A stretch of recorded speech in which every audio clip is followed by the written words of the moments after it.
If a city can hide a radioactive cleanup site, a mile-long mass grave, and neighborhoods where entire blocks feel abandoned by history, then New York is a lot stranger than its postcards ever admit. New York sells itself as a spectacle. Steel, glass, money, and motion. A place where ambition has a zip code and every other street corner has been photographed so many times it feels more familiar than your own neighborhood. But beneath that polished surface is another version of the city, one that tourists rarely see and locals usually understand without needing it explained. It is the version shaped by neglect, contamination, violence, and decisions made decades ago that are still echoing through certain streets right now. These are the places where the city stops performing and starts telling the truth. Some of the locations on this list are dangerous because of crime. Some are dangerous because the air, soil, or water has been poisoned so thoroughly that the damage will outlast the people who caused it. Some are simply off limits, not because they are mysterious in a romantic way, but because entering them can get you arrested, injured, or worse. And the deeper you go, the less this feels like a travel list, and the more it feels like an X-ray of how New York actually works when nobody is trying to impress you. So here are 10 places in New York you should never visit, counted down by just how unsettling they are once you know what is really there. And by the time we reach number 1, you may never look at the city the same way again. Number 10, East New York, Brooklyn. There are neighborhoods in New York that feel tired. East New York feels like it has been tired for generations, sitting in the far eastern stretch of Brooklyn, pressed up against Queens and cut by highways and long residential grids. It is the kind of place that often gets summarized with numbers before anyone bothers to talk about the people who live there. And those numbers have never been kind. The area covered by the 75th Precinct has spent years near the top of the city's violent crime conversation. Assaults, robberies, shootings, drug activity. These are not rare spikes that briefly rattle the neighborhood and disappear. They are part of the background rhythm. For people who know the area, that danger is not always loud. Sometimes it is simply the knowledge that walking down the wrong block at the wrong time can change your night in a matter of seconds. But East New York does not land on a list like this just because crime is high. Crime alone never tells the whole story. What makes the neighborhood feel especially heavy is the visible accumulation of neglect. Streets are broken. Buildings shift between careful restoration and visible decay, often reflecting who owns them and whether anyone is still willing to invest in them. One block can feel stable enough, then the next looks like public promises came through once, briefly, and never returned. That kind of environment wears on people. Poverty in East New York has been entrenched for decades. Job access has lagged. Schools have struggled. Housing quality has been inconsistent at best. And when those conditions stack long enough, they do not just create bad outcomes, they create exhaustion. The area does not feel cursed, it feels drained, like a place forced to absorb more than it was ever given the tools to recover from. That is what makes East New York unsettling. Not that it is chaos every second, but that it carries the look of a neighborhood that has spent too long surviving on less. And places that are forced to live in survival mode for that long can become dangerous in ways that statistics only partly capture. Number 9, Brownsville, Brooklyn. If East New York feels worn down, Brownsville feels like pressure. The kind that has been building for years behind concrete walls, inside public housing corridors, across streets where every policy failure seems to have been compressed into a few square miles. Brownsville has long had one of the harshest reputations in New York. The 73rd Precinct has repeatedly ranked near the top of the city's shooting data, and for years, the neighborhood's name has been nearly synonymous with violent crime. The chances of becoming a victim there have historically been far worse than what most Americans would consider normal, and the concentration of poverty has only deepened the strain. Part of that story is tied to the physical design of the neighborhood itself. Brownsville contains some of the largest public housing developments in the country. On paper, those buildings were supposed to represent affordability. In reality, packing generations of struggling families into isolated towers without consistent opportunity, investment, or support produced exactly the kind of pressure chamber you would expect. Violence was not born out of nowhere. It grew in an environment that made stability difficult and upward movement even harder. And yet Brownsville is not simple. That is what makes it harder to talk about honestly. There have been real signs of improvement. Recent declines in homicides and shootings suggest that something may be shifting. Some measures have moved in the right direction, fast enough to surprise even longtime observers. But that does not erase the deeper conditions that created the neighborhood's reputation in the first place. Brownsville remains a place where outsiders can misread the atmosphere very quickly. If you do not know the blocks, the people, or the rhythms of the area, wandering through with the detached confidence of a visitor is a bad idea. The danger here is not just statistical, it is contextual. Brownsville demands understanding, and when people enter without any, the consequences can be immediate. That is what earns it a spot on this list. It is not just a dangerous place. It is a neighborhood still fighting its way out of a long history of being boxed in from every direction at once. Number 8. Mott Haven, South Bronx. If you want to see what deep inequality looks like when it is pressed into the landscape of one of the richest cities on earth, Mott Haven makes the point almost too clearly. At the southern edge of the Bronx, Mott Haven sits close to Manhattan, but feels worlds removed from the polished image New York likes to project. Crime in the area has been persistently severe, with violent offenses dramatically above national norms. Robberies, assaults, and shootings appear often enough that residents do not experience them as shocking anomalies. They are part of the atmosphere, part of the reason the neighborhood can feel tense even in broad daylight. But what makes Mott Haven truly disturbing is that crime may not even be the worst thing happening there. The built environment itself has become part of the threat. Poor housing conditions, repeated building violations, landlord abuse, and deteriorating infrastructure have all helped define daily life. In some cases, individual buildings have become notorious for habitability issues so extreme they triggered massive legal judgments. That tells you something important. The danger here is not only in the street. Sometimes it is in the walls, the heat, the mold, the wiring, the systems people depend on simply to exist indoors. Then there is the air. Mott Haven sits near major truck routes and industrial corridors, and that constant movement of freight has consequences.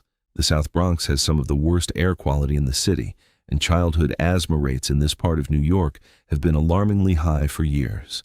When a neighborhood is exposed to crime, poor housing, and polluted air all at once, the harm compounds. It is not one crisis, it is several, stacked on top of each other until the whole place feels like it is being slowly ground down. That is what lingers about Mott Haven. It does not always scream danger in the cinematic way people imagine. It feels more like attrition, like a neighborhood absorbing blow after blow without enough time, money, or political attention to recover before the next one lands. Number 7. East Harlem, Manhattan. This may be the entry that surprises people most, because when most outsiders think of high danger in New York, they do not picture Manhattan. They picture the outer boroughs. They picture distance from wealth. East Harlem destroys that assumption. In recent crime analyses, East Harlem has stood out as one of the city's worst concentrations of violent crime. Assault rates have ranked at the top. Overall crime levels have been staggering. The odds of becoming a victim there are far worse than many people would expect from a neighborhood sitting inside the same borough as luxury towers, elite museums, and some of the most expensive real estate on the planet. And that contrast is exactly the point. East Harlem exists beside extraordinary wealth, almost close enough to touch it. Cross one invisible boundary, and the city transforms. On one side, manicured affluence. On the other, concentrated hardship. That divide did not happen by accident. It is the product of zoning, housing policy, infrastructure decisions, and decades of uneven investment that sorted prosperity and poverty into neighboring spaces without ever pretending they were equals. East Harlem, or El Barrio, has enormous cultural importance. It is rich in history, identity, and community. But cultural significance does not cancel out the harder truth. The neighborhood has also carried one of the heaviest crime burdens in the city, and that burden is intensified by how blatantly it exists beside concentrated privilege. That may be what makes East Harlem so unsettling. It exposes how close New York's different realities really are. The city likes to market itself as a seamless whole, but places like this reveal the seams immediately. You can stand near the line and see two New Yorks at once, one insulated and polished, the other overburdened and raw. And when a neighborhood is left carrying that much strain in such close proximity to abundance, the resulting tension becomes impossible to ignore. Number 6. Hunts Point, the Bronx. Hunts Point feels cut off, even when you are inside it. Surrounded by water and hemmed in by industrial land, it exists like a working back room for the rest of the city, useful, necessary, and largely ignored by anyone who does not live there. That isolation matters. Hunts Point contains one of the largest food distribution systems in the country. An astonishing amount of produce moving through the Northeast passes through this area. Trucks run constantly. Warehouses stay active around the clock. It helps feed millions of people. And yet, right beside that massive logistical engine is a residential neighborhood with a long-standing reputation for violence, prostitution, drug activity, and environmental abuse. Crime in Hunts Point has remained elevated for years, and the combination of violent crime and property crime has made the area one of the most hazardous in the city. But the neighborhood's reputation was built on more than numbers. For decades, stretches around the market and industrial edges became known for open sex work, especially in the late-night hours when truck traffic continued, but public visibility dropped. Documentaries were made about it. Journalists kept returning to it. The same stories surfaced again and again because the conditions that created them never fully disappeared. Then there is the environmental side. Hunts Point has had to live with waste facilities, exhaust, industrial runoff, and relentless truck congestion for generations. The air is poor. Asthma rates are high. Health outcomes are worse than they should be in a city with so much wealth sitting only a few miles away. The neighborhood has effectively been asked to carry the environmental cost of services that benefit everybody else. That contradiction is hard to ignore. One of the most important supply hubs in the region sits inside one of its most burdened communities. The city depends on Hunts Point, but dependence has not translated into protection. So when people say you should avoid this part of New York, they are not talking about one isolated danger. They are talking about a place where industrial power, social neglect, and crime all overlap in the same geography. Number 5. The Gowanus Canal, Brooklyn. Now the list changes flavor. Up to this point, most of the danger has been visible in people, neighborhoods, and institutions. Gowanus is different. It is dangerous in the way poisoned places are dangerous, quietly, chemically, and over periods of time long enough to outlast public memory. At first glance, the canal can look almost fashionable in that post-industrial Brooklyn way. Warehouses, new apartments, waterside development, the kind of backdrop that gets turned into real estate branding. But the Gowanus Canal is one of the most contaminated waterways in the United States, and the federal government has formally treated it that way for years. The sediment in and around the canal has been loaded with industrial pollutants, heavy metals, toxic organic compounds, and sewage. This is not abstract contamination. This is the sort of environmental mess associated with cancer risk, organ damage, immune system problems, and long-term developmental harm. It is serious enough that the site was designated for massive federal cleanup, and even that process is expected to stretch far into the future. What makes Gowanus especially surreal is that it sits inside a neighborhood undergoing intense redevelopment. Luxury buildings rise near water that nobody in their right mind should romanticize. Businesses operate beside a canal whose toxicity is so well documented that experts have spent years trying to figure out how to contain the damage. And still, somehow, people continue treating the area as if aesthetics can overpower chemistry. They cannot. Not here. Flooding only makes the situation worse. Because the canal lies in a flood-prone zone, storms can spread contamination beyond the banks and into surrounding blocks, basements, and soil. Rising water does not respect property lines, and polluted sediment does not become less dangerous because a nicer building went up nearby. That is why Gowanus belongs on this list. It is a reminder that environmental danger does not always look abandoned. Sometimes it gets rezoned, repackaged, and sold with a better view. Number 4. The Wolf Alport site, Queens. There are some sentences that sound fictional, even when they are not. Here is one of them. There is a part of New York City where the ground became radioactive because of material tied to the atomic age, and that contamination lingered beneath an ordinary neighborhood for decades. The Wolf Alport site in Ridgewood is one of the strangest environmental stories in the city because it sounds like the plot of a thriller and then turns out to be documented reality. In the early and mid-20th century, the company operating there processed monazite sand for rare earth minerals. That material contained thorium, a radioactive element. After World War II, the site became connected to federal nuclear work through government contracts, and for years, radioactive waste was handled in ways that would be unthinkable by modern standards, including dumping material into sewers and burying contamination on or near the property. Eventually, federal investigators confirmed radioactive contamination in soil, beneath structures, under sidewalks, and in nearby sewer infrastructure. At one point, radon gas was detected in a school basement not far away.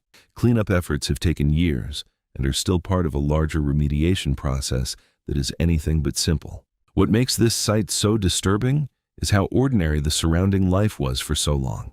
Businesses operated there. People passed by every day. Nearby residents were not starring in some dramatic disaster movie. They were just living in Queens while radioactive legacy pollution sat beneath their routine. That is the part that stays with you. Not the science itself, but the banality of exposure.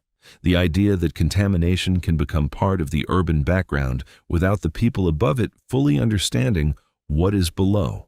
And perhaps nothing captures the absurdity better than the fact that people once threw a party there without apparently realizing what kind of ground they were standing on. That feels almost too on the nose, but it perfectly summarizes the problem. In New York, a hazardous site does not always look hazardous. Sometimes it just looks like another forgotten property waiting for someone to misuse it. Number 3. Newtown Creek, Brooklyn-Queens border. If Gowanus is toxic, Newtown Creek is toxic on a scale that feels almost impossible to process. It is larger, older, more industrial, and in many ways more horrifying simply because of how much damage has been packed into one waterway. Running along the boundary between Brooklyn and Queens, Newtown Creek spent generations functioning as a dumping ground for the city's industrial byproducts, sewage overflow, chemical waste, and petroleum contamination. By the time federal authorities designated it a major cleanup site, the place had already absorbed more than a century of abuse. The list of contaminants found there reads like a masterclass in how to ruin an ecosystem. Heavy metals, toxic organics, petroleum residues, radioactive traces, sewage discharge, and layered over all of that is one of the largest oil spill legacies in American history, centered in the surrounding Greenpoint area. This is not one spill, one accident, or one careless company. It is a cumulative monument to industrial indifference. Even now, the creek continues receiving huge volumes of polluted overflow during storm events. That means the contamination is not just historical. Some of it is still being fed by the basic way the city's aging infrastructure functions. Researchers studying the area have also raised concerns about what gets pushed into the air above the creek, including bacteria associated with wastewater. In other words, the problem is not contained neatly in the water where people can pretend not to touch it. And still, people interact with it. They boat on it. Some fish in it. Warnings exist, but warnings do not always stop behavior, especially in places where pollution has become normalized through sheer duration. The neighborhoods surrounding the creek have also dealt with disproportionate environmental burdens for decades, from transfer stations to treatment plants to industrial traffic. By the time you add all of that together, Newtown Creek stops feeling like a location and starts feeling like evidence. Evidence of what happens when a city treats certain landscapes as sacrifice zones, places useful enough to exploit, but not valued enough to protect. Number 2. Hart Island, the Bronx. Hart Island is one of the most haunting places in New York because the danger there is not about contamination or street violence. It is psychological, historical, moral. It is unsettling because of what it reveals about how a city handles the people no one comes back for. Out in the waters off the Bronx sits this narrow island that, at a glance, could almost look peaceful. But beneath that quiet ground lies the largest publicly funded burial site in the United States. For more than a century, New York has sent its unclaimed dead there, the poor, the unidentified, the abandoned, the isolated, the people whose bodies were never reclaimed by family or could not be buried elsewhere. The scale is staggering. More than 1 million people are believed to be buried there, not in individual, carefully tended graves, but in long trench burials, stacked in simple coffins, recorded by coordinates, rather than memorialized in the way most people imagine a cemetery should be. There are no rows of names, no sweeping rituals. For decades, the island functioned less like a place of remembrance and more like the final administrative solution to death without money or family power behind it. Its history only deepens the unease. Hart Island has also been used for military purposes, confinement, institutional care, and the burial of AIDS victims during a period when fear and stigma shaped public decisions in cruel ways. For much of modern history, visiting was tightly restricted, and even families with loved ones there often faced a system that felt designed to keep them at a distance. Only recently has access begun to loosen, and even that change carries a strange weight, because once the public is finally allowed to look more directly at Hart Island, they are confronted with the actual scale of what has been happening there all along. This is not a hidden cemetery tucked away from the city. It is a mass landscape of anonymous burial, operating within one of the most famous urban centers in the world. Standing there would mean standing above more dead New Yorkers than the population of many American cities. And the city is still using the island. That is what makes Hart Island unforgettable. It forces you to confront the human cost of anonymity in a place built on visibility and ambition. Number 1. North Brother Island, East River. The strangest place in New York may be one you have probably never been to, may never be allowed to visit, and might pass without realizing it is there. North Brother Island sits in the East River, close enough to the Bronx to remain visible, yet separated just enough to feel unreachable. And what sits on it is the kind of ruin that does not feel cinematic once you know the history. It feels cursed by bureaucracy, disease, abandonment, and time. The island holds the remains of an entire institutional world: hospital buildings, staff residences, utility structures, dormitories, corridors of brick now overtaken by vines, trees, rot, and silence. After decades without normal public access, nature has begun swallowing the place whole. Roofs have collapsed, interiors are unstable.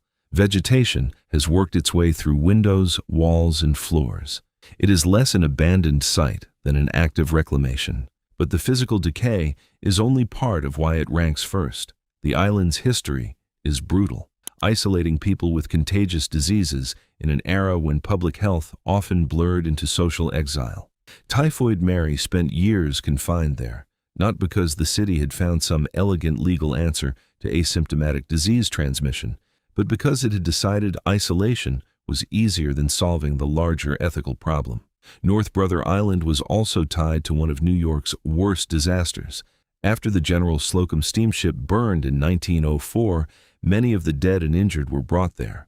Later, the island shifted roles again, becoming housing for veterans, and then, for a time, a facility for young drug addicts subjected to deeply troubling confinement practices. Eventually, it was abandoned entirely. Utilities were cut, ferry access ended, the people left, and the island was surrendered to birds, weather, and slow collapse. And those permissions are highly restricted. It is protected as a wildlife sanctuary, and the city has made clear that ordinary curiosity is not a valid reason to set foot on it.